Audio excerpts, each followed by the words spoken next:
In the deep black space, a lonely alien station floated silently above a dead planet. Inside, cold steel walls hummed with strange energy. This place was not for living. It was for testing, breaking, and using. In one dark room, there was a glass cage. Inside it, a girl sat on the floor, her back against the wall, her arms wrapped around her knees. She wore no clothes, only a thin silver sheet, torn and dirty. Her body was weak. Her hair was messy, and her skin was covered in small wounds and dust. Her eyes stared forward, empty. She had no name, no voice, no hope. She was known only as Test Subject 73. Outside her cage, tall aliens walked past. Their bodies were long and thin. Their eyes were cold. Their language was full of sharp clicks and growls. One alien stopped and looked at her. "She is still alive?" it said in its strange tongue. Another laughed. "Yes, humans are harder to break." They moved on, not caring. The girl did not cry. She had no tears left. Far away, alarms rang.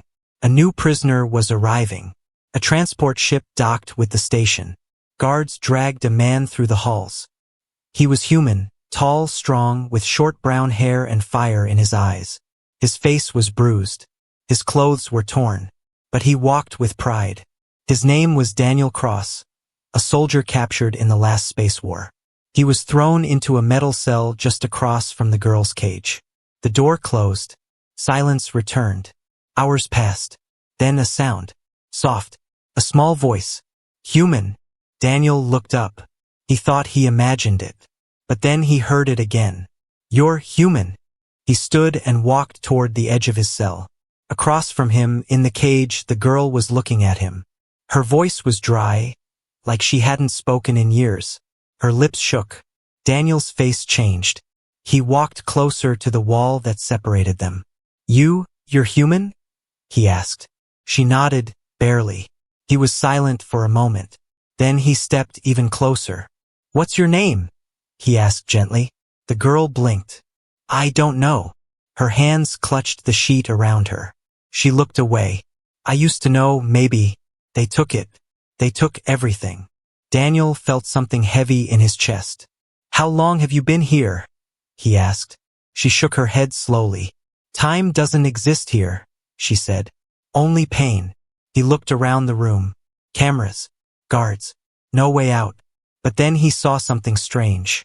A small hole in the wall between them, maybe for feeding or testing. He reached his hand through it. Slowly. The girl stared at him, scared. "It's okay," he whispered. "I'm not like them." She crawled slowly to the hole. Her hands shook. Then gently, she touched his hand. Warmth. Real. Human. Suddenly, tears welled up in her eyes. She didn't mean to cry, but something about his touch broke the wall inside her. One tear fell down her cheek. Daniel saw it. He reached forward with his finger and wiped it away. "It's okay," he said softly. "You're not alone anymore." She closed her eyes. That one tear carried pain from years of silence, hurt, and fear. For the first time in forever, she felt something. Hope. Across the room, a camera zoomed in on them. Somewhere, an alien scientist took notes. Watching. Studying. "They are connecting," the alien said. "Interesting." Another voice replied. "Let them. This could be useful." But Daniel didn't know. And the girl didn't care. For a moment, there were no experiments. No cages. No numbers. Only two humans. One broken. One not yet broken. Holding hands in the dark. And that night, as the lights dimmed and the station went quiet, the girl whispered to herself, "What if I'm not just a number?" Daniel looked up. "You're not," he said. "You're someone. We'll find out who." The lights in the station flickered as if the metal beast itself were breathing. Cold air hummed through the vents. Somewhere, in the far end of the dark corridor, machines whispered and screens glowed. The station never slept. But inside the cages, time stood still. Daniel Cross sat with his back to the cold wall of his cell. His eyes were fixed on the girl in the cage across from him. She had fallen asleep, her body curled up like a frightened child. Even in sleep, her hands gripped the torn silver sheet tightly around her. He didn't know her name. She didn't know it either. But he remembered her eyes. Human. Alive. Lost. He had seen fear before, on the battlefield, in the screams of wounded soldiers. But this was something else. This was silence that had lasted too long. He couldn't let that continue. The next morning, if you could call it morning in a place with no sun, the door at the end of the corridor opened. Two aliens entered, dragging a small cart between them. One stopped in front of the girl's cage and tapped on the glass. Test subject 73. New scan. Now. She didn't move. The alien pressed a button. A sharp sound filled the cage, high-pitched and painful. She gasped and sat up, covering her ears. Daniel stood, shouting, "Hey! Stop that!" One of the guards turned to him and laughed in its strange clicking voice. Still loud, human. That will change. The cage opened. The girl was too weak to resist. She stumbled forward as the guard grabbed her arm and pulled her out. Her eyes found Daniel's. He nodded once, slowly. Stay strong. She was dragged down the hallway. The door closed behind them. Daniel sat back down, his fists clenched. He didn't even know her name, but something in his gut told him she was important. Maybe to him, maybe to all of them. Minutes passed. Then hours. She didn't come back. Inside the lab, the girl sat in a chair made of cold steel. Wires were connected to her temples, her wrists, her neck. Screens around her showed graphs and flashing symbols. Aliens in white armor stood around, watching. One of them spoke in a smooth, calm tone. Her brain shows signs of recovery. Memory fragments are returning. Small, but there. Another nodded. Begin the dream test. Gas hissed from the walls. Her head dropped slowly as her eyes rolled back. The machines around her lit up. In her mind, she saw flashes. Green grass, blue sky. A woman's face smiling down at her. A voice saying her name, but it was too blurry. She reached for it, but it vanished. Suddenly, she screamed. Back in his cell, Daniel heard it. He jumped up and ran to the bars. "Eva!" he shouted. The name had come from nowhere, straight from his mouth. Eva. He didn't know where it came from. Maybe he had heard her whisper it in her sleep. Maybe it was just a guess. But it felt right. When the guards brought her back, she was unconscious. Her body was limp. They tossed her into the cage like trash. Daniel rushed to the wall, pressing his face against the hole. "Eva! Eva! Can you hear me?" She stirred. "Eva, your name. It's Eva. Do you remember?" She opened her eyes, barely. "Eva." He nodded. "Yes, that's you." She didn't speak again, but she didn't look away. Her eyes stayed on him until they slowly closed. Later that night, while the station was quiet, Daniel whispered through the hole. "When I was a kid, my mother told me something. She said, they can take your body, they can take your name, but they can't take your soul unless you give it to them." He paused, watching her sleep. "You didn't give them your soul, Eva. You're still here." The next few days were different. Eva started moving more. She looked around the room instead of just staring at the floor. She began to draw little marks on the glass wall of her cage using a piece of metal she had hidden. Daniel did the same in his cell. They were building a secret language, symbols only they understood. Every mark was a message. Every message was hope. One day, while the guards were distracted, Eva pressed her hand against the glass near the hole. Daniel pressed his hand to match. For a few seconds, they were together. Two humans, alone in space, surrounded by monsters but still alive. Still human. And somewhere, far from the cages, in a control room filled with blue light, the alien scientist watched the footage and spoke to his superior. "They're adapting. Connecting. This is not expected behavior." The superior clicked once. "Then study it. But keep them alive." The scientist turned back to the screen. On it, Eva and Daniel were smiling. Just slightly. "This will be interesting." And for the first time in years, the station felt less like a prison, and more like the beginning of a war. The room was colder than usual. Eva sat in the center of her cage, knees folded, her arms wrapped around herself. Her breath made small clouds against the glass. There were no sounds today, no footsteps, no voices, no machines. Only silence. The kind of silence that made you feel like you were already dead. She had started remembering small things now. Flashes. A blue door. Someone singing. Paper airplane. And a name. Eva. She whispered it sometimes, just to make sure it still belonged to her. Across from her, Daniel was awake early. He hadn't slept much. He kept watching the hall, waiting for guards. Something felt wrong. When the door finally opened, only one alien came in. But it wasn't a soldier. It was a tall, pale alien with a long coat and small black eyes. A scientist. It walked slowly to Eva's cage and placed a small device near the glass. "You have changed," it said in a quiet, smooth voice. "Your brain is resisting the programming." Daniel stepped forward, fists clenched. "Leave her alone." The alien ignored him, tapped a few buttons on the device. Eva suddenly felt a wave of heat through her body. Not pain, but pressure, like her head was underwater. Her vision blurred. "Stop it!" Daniel shouted, slamming his fist into the wall. The scientist looked at him, then turned off the device. "She will be tested," it said. "You too." It walked out. The lights flickered once. Then the alarms began, soft at first, then louder. Red lights flashed across the walls. From hidden doors in the ceiling, large machines began to descend. Spider-like arms, glowing red at the tips. One aimed directly at Eva. She backed into the corner of her cage, shaking. Daniel slammed himself into the bars again and again. "Eva, stay low." A gas hissed into her cage. She coughed. The world around her bent and twisted. The machine's arm extended, aiming at her head. Then something happened. She screamed, not in fear, in rage. And the glass cracked. Just one line at first, then more. Daniel froze. The machines paused. Eva's scream grew louder, deeper, like something inside her was waking up. Then the glass exploded. Shards flew across the room. The machines recoiled. Eva stood in the broken cage, chest rising and falling fast, her hands glowing faintly. Her eyes were different, wide, burning with something raw. Daniel couldn't believe what he was seeing. The door burst open. Guards ran in, weapons raised.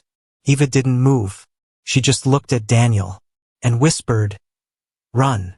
Before she could take a step, something struck her from behind. A dart. She fell to her knees, gasping. Another hit her. Then another. She collapsed. The guards rushed in and dragged her out, leaving a trail of blood drops on the floor. Daniel shouted and fought, but it was useless. He was still trapped. The broken cage sat empty. That night, no one came back. Daniel sat in the dark. "She's not a test subject," he whispered to the empty room. "She's a weapon, and they're afraid." He looked down at the symbol she had drawn on the floor of her cage before the machines came. A simple shape, a circle with a line through it. He didn't know what it meant, but he would find out. Far away, deep inside the station's lab, Eva lay unconscious inside a tank filled with glowing blue liquid. Wires were connected to her body again. The scientist watched her from behind the glass. "Human emotion triggered a surge," it said to the others. "Her DNA has bonded with the experiment. We may have created something new." Another voice replied from a screen above, "Prepare the next phase." The scientist paused. "And the soldier?" There was silence. Then, "He's no longer just a prisoner. He's the variable." Back in his cell, Daniel stared into the empty space where her cage used to be. He didn't cry. He didn't scream. He just whispered one promise. "I'll find you, Eva, and I'll burn this place to the ground." Somewhere deep inside her own mind, floating between dreams and darkness, Eva heard that voice. And she remembered something else. Fire. The cage was gone. The room felt bigger now, but emptier too. Like something important had been ripped out and left a hole behind. Daniel hadn't spoken in hours. He sat against the cold wall, staring at the empty space where Eva's cage used to be. The only thing left behind was a single shard of broken glass. He had managed to reach it through the hole in the wall and now held it tightly in his hand, careful not to cut himself. The symbol she had drawn, the circle with the line, still burned in his mind. He kept tracing it with his finger on the ground. Again and again. He didn't know what it meant, but it felt human. And now it was all he had of her. The door hissed open. Daniel stood, ready to fight. But it wasn't a guard this time. It was different. An alien, yes, but not armored, not cruel. This one was small, cloaked, with wide green eyes that didn't look angry, just tired. It walked closer to his cell. "You are the one she touched," the alien said in a soft voice. Daniel didn't answer. The alien stepped closer. "She called you Daniel. She spoke your name in the lab, while she was unconscious." Daniel's eyes narrowed. "Where is she?" The alien looked around, then leaned closer. "She's alive, but changing." "What does that mean?" Daniel asked sharply. The alien hesitated. "Humans were not meant to survive here, but she is not just surviving. She's adapting. The experiment inside her was meant to destroy. Instead, it's fusing with her." Daniel's heartbeat picked up. "You're helping her?" The alien shook its head. "No one's helping anyone here, but I don't want to see another test subject die screaming." It reached into its cloak and pulled out a small chip, sliding it through the feeding hole in the wall. "This shows you what they're doing. Watch it, and remember what she was." Then the alien walked away, disappearing down the hallway without another word. Daniel stared at the chip in his hand. He didn't trust it, but he had nothing else. That night, after the lights dimmed and the hallway fell silent, a hidden port in the wall hummed to life. Daniel inserted the chip. A small, flickering hologram appeared, grainy and blue. It showed a lab. Eva strapped to a table, her body convulsing, aliens shouting, then her eyes opening, glowing. The screen went white. Next, another clip. A report. Test subject 73 shows stable bond with nanoweapon. Unexpected emotional surge during exposure to prisoner 117 has increased cognitive activity. Subject is regaining identity. Risk of rebellion high. Daniel's fists clenched. They were afraid of her. They should be. He turned off the device and sat in the dark. Not long after, he heard footsteps. Guards. 3 of them. "Time for transfer," one said. Daniel didn't move. The door opened. They stepped in. He struck the first one in the throat with the glass shard. The second raised a stun gun, but Daniel kicked it out of his hand and slammed him into the wall. The third lunged, hitting Daniel hard in the ribs, but he didn't stop. He fought like a man with nothing left to lose. By the end, he was bleeding but standing, and the guards were not. He dragged one of their bodies into the cell and took the uniform. It didn't fit perfectly, but it would do. Then he stepped into the hallway for the first time. Free, but not finished. He moved quickly, using shadows and memory. He had seen enough through the hologram to know which direction to go. Every door looked the same, until one didn't. Steel, double-locked. Glowing red lines across the surface. A sign written in alien text. And underneath it, scratched by a human hand, the same symbol Eva had drawn. Circle. Line. He pressed his hand against the scanner. It buzzed, then clicked. The door slid open with a hiss. Inside was a chamber, and in the center, suspended in a tank of glowing fluid, was Eva. She looked asleep. Peaceful. Too peaceful. Daniel ran forward and slammed his hand on the glass. Eva! Her eyes didn't open. Machines beeped around her. But then a flicker. Her fingers twitched. Daniel leaned in. "It's me. I'm here. Wake up." Her eyes snapped open. Glowing. Bright. Human. But something more. She stared at him, then smiled weakly. "Daniel!" The lights above them turned red. Alarms. The station had found him. Footsteps. Dozens. He didn't care. He looked at her, still floating in the fluid, wires attached to her skin. "Can you break it?" Eva closed her eyes for 1 second. Then the tank cracked. Once, twice, and exploded. She fell forward, gasping, wet, shaking, into his arms. He caught her. Behind them, the door began to open. "Can you stand?" he asked. She nodded. "Then let's burn this place." She looked up at him, eyes still glowing. "No," she whispered. "Let's free the others first." The sirens didn't stop. Red lights pulsed across every corridor like a heartbeat. Fast, loud, panicked. The station was waking up, angry and confused. Guards ran in all directions, shouting orders in a language that sounded like broken metal. Daniel didn't run. He walked with Eva at his side, one arm wrapped around her for support, the other holding a stolen plasma blade. Her skin was wet from the tank. Her breathing was sharp, but steady. Each step she took was stronger than the last. She didn't ask where they were going. He didn't need to tell her. They weren't running for freedom. They were walking into a fight. Daniel had seen the prisoner map once, back when he was first captured. He remembered the layout: cell block A, B, C, and the labs. Hundreds of creatures locked away, some innocent, some dangerous, all forgotten. He looked at Eva. She nodded. "We open every door," she whispered. They reached the control room first, a round chamber full of glowing panels, blinking lights, and a massive screen showing the entire station. 2 guards were inside. They didn't last long. Daniel slammed one into the wall. Eva raised her hand toward the second.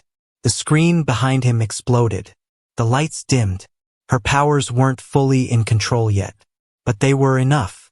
She stepped over the broken body and stared at the control panel. Her hands hovered over the buttons. She hesitated. "So many cells," she said softly. Daniel touched her arm. "Start with the humans." She nodded. One by one, the locks opened. Far below, metal doors slid open with heavy groans. Prisoners stepped out, blinking into the light.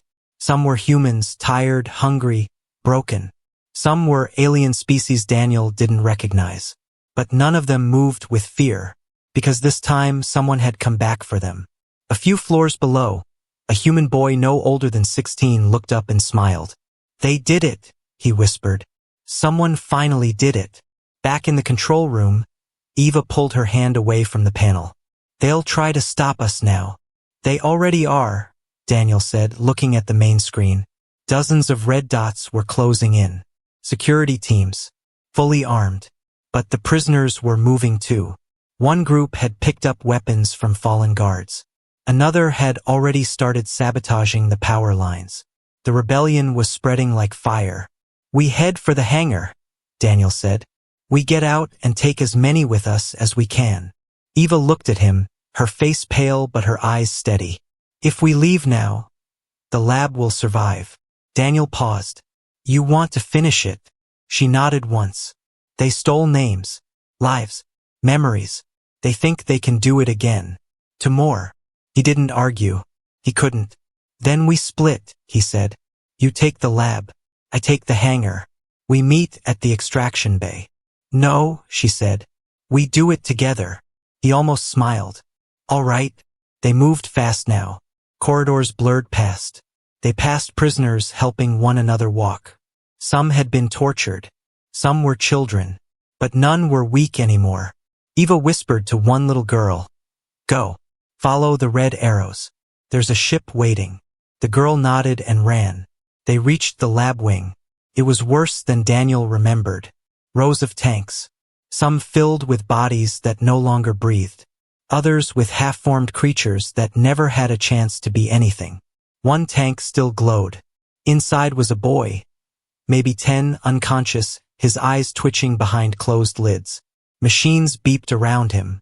Eva stared at the boy. Her hands balled into fists. "No more," she said, and every machine in the lab sparked, then died. Monitors cracked. Wires melted. The tank doors opened, releasing the boy gently onto the ground. Daniel picked him up. "Let's go." As they turned, an alarm deeper than all others rang out. Not red now, blue. "What's that?" Daniel asked. Eva didn't answer, but the screen on the wall showed it clearly. A new ship, big, arriving fast. "Reinforcements," Daniel muttered. "They called in backup." Eva looked at the broken lab one last time. Then we leave them a message. She raised her hand. A small orb of white light formed in her palm. Shaking, burning, alive. She whispered one word. Remember. She threw it into the center of the lab. They ran. Behind them, the lab lit up like a star being born. The fire swallowed every machine, every screen, every memory they had stolen. The scream of metal echoed through the station like a warning. Far above, in the hangar, the prisoners were boarding stolen ships. The engines powered on. Daniel and Eva reached the bay just as the station began to shake. People were cheering, crying, holding hands. A small ship door opened. The boy Daniel had carried was safe now, wrapped in a blanket. The girl who had drawn a symbol in the dirt stood beside him, her hand reaching for Daniel's. He took it. Eva followed. As the ship rose from the hangar floor, Daniel looked back through the glass. The station was burning from the inside out. But somewhere, deep in that fire, something else had started. Something human, and very, very dangerous. The stars didn't feel like freedom. Not yet. The stolen ship cut through space like a wound in the dark, small, fast, but leaving no trail. It held 37 souls. Most had never been off the station before. Some had never even seen stars. Now they sat in silence, packed tightly, blinking at the void. Daniel sat near the back, holding his ribs. The pain was sharp, but not dangerous. The medic, a former prisoner with shaking hands, had done what he could. Eva stood near the front, watching the stars. She didn't speak, didn't blink, just watched. Something was coming. She could feel it. Where are we going? A young woman asked from the side. Daniel leaned forward. A rogue planet. No population, no law. It was a hiding place during the first human war. Should still have supplies. Maybe weapons. Is it safe? No, Eva said, finally turning around. But safer than staying still. The ship fell into silence again. Eva sat beside Daniel. You're hurt. He shrugged. Not bad. You shouldn't have come back for me. He looked at her. Don't say that. She was quiet for a moment, then said, something changed when I was in that tank. I saw things, not just memories, visions, systems, equations, weapons. From the experiment? Yes, but also me. Daniel didn't understand, but he didn't interrupt. I think I'm still human, she said. But I don't think I'm only that anymore. He nodded slowly. Then whatever you are now, you're ours. Eva smiled faintly, the first real smile in days. But it didn't last long. The ship jolted. Lights flickered. People gasped. Was that an impact? Someone shouted. No, the pilot said. That was a scan. We've been pinged. Who found us? Daniel asked. The pilot didn't answer. He didn't have to. The screen showed it clearly. An enemy ship. Big. Not a patrol craft, a hunter-class warship. Not meant for capture. Meant for erasure. We have to land, Eva said. Now. But the planet's surface is unstable, the pilot argued. That's why they won't follow us, she said. And that's why we will. The ship dived.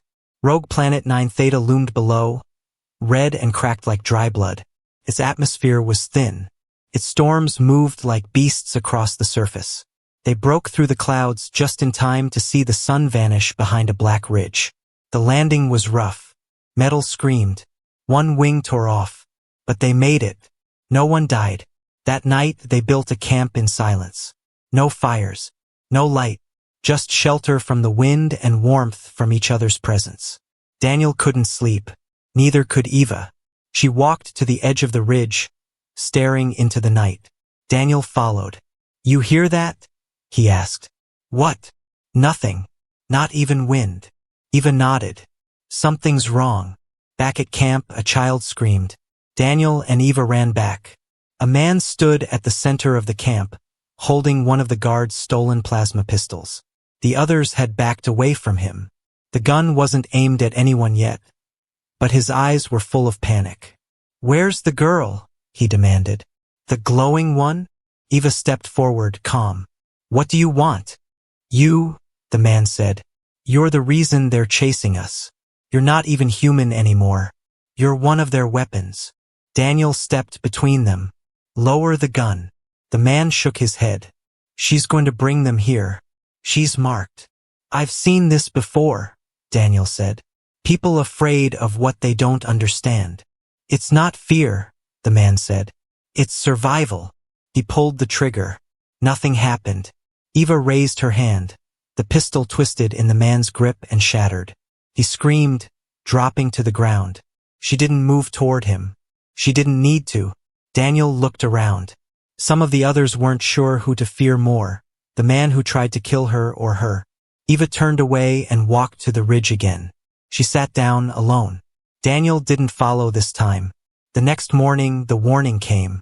A child found it first, a strange metal spike planted near the edge of the camp. It glowed red. Daniel recognized it immediately. A tracker, he whispered. The hunter ship had marked them. They had hours, maybe less. Eva stood at the top of the ridge, wind tugging at her hair. Daniel joined her. They're coming, he said. I know. You said you saw something in the tank. Weapons. Systems. I did. Can we use that now? She looked up at the dark sky. I think I can. He took her hand. Then it's not over. No, she said, eyes glowing faintly. It's just beginning. Far above, the hunter ship dropped from lightspeed. And below, on a dead world, one human girl, no longer just human, waited to show them what fear really looked like. The sky broke open, not with thunder, but with fire. The Hunter-class ship dropped through the atmosphere like a falling god, wrapped in flame and silence. It moved without warning, without sound, without mercy. No messages, no demands. It wasn't here to speak. It was here to erase. Below, the camp was quiet. Everyone had already chosen. Some hid inside caves. Some took up stolen weapons and faced the storm. And one, the girl who once had no name, climbed alone to the peak of the black ridge, her feet bare against the dust, her body shaking, her breath slow. Eva. She stood with her eyes closed, the wind tugging at her torn clothes, her skin still marked by wires and bruises. Around her, the air crackled faintly, as if something inside her was alive and waiting.